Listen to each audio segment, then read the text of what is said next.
sekadar satu kesalahan kecil. Ia merupakan virus yang mungkin secara perlahan tapi pasti merosakkan masyarakat.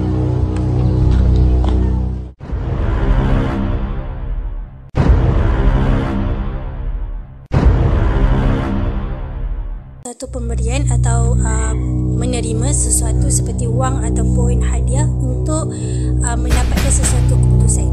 Tindakan seseorang tu memberi ataupun menerima berbentuk ganjaran macam duit lah kepada seorang tu.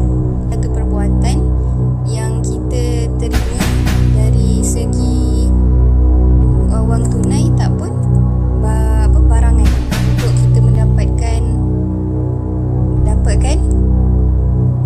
sesuatu. Bayangkan jika wang rakyat disalahguna, hospital kekurangan ubat-ubatan, jalan yang berlubang tidak dibaiki, ataupun anak-anak gagal mendapat pendidikan yang sempurna. Kita bagi duit dekat orang untuk kita terima kerja tu. Mungkin rasuah dalam peperiksaan ke, kita bayar duit dekat guru atau pegawai tu untuk meniru. Macam sesuatu projek lah. Ini cerita ni projek. Macam kita tawarkan projek tu berpatutan dengan apa yang kita bajet dah. Tapi dalam pada yang main rasuah ni yang belakang. Belakang. Ada secara tak langsung dia urut pada yang macam anggota ke apa ke kan. Yang patutnya kita yang dapat tu, yang dapat projek tu tak dapat. Tapi yang bagi rasuah ni kadang-kadang dia buat satu projek tu mendatangkan hasil pada awam dan sebagainya.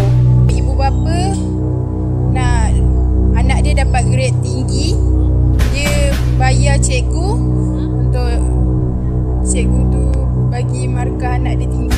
Akibat rasuah, kepercayaan hancur, ekonomi terjejas, masa depan bangsa juga tergadai. Anda ditahan atas kesalahan rasuah. Pesalah boleh dikenakan hukuman penjara, denda dan hilang pekerjaan.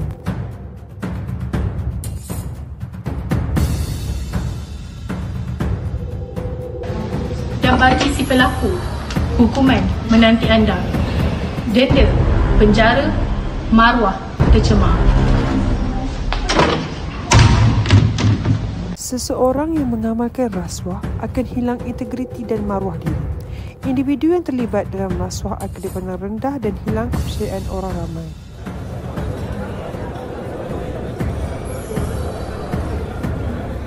Apabila nama baik seseorang tercemar akibat rasuah, mereka akan sukar mendapat pekerjaan baru.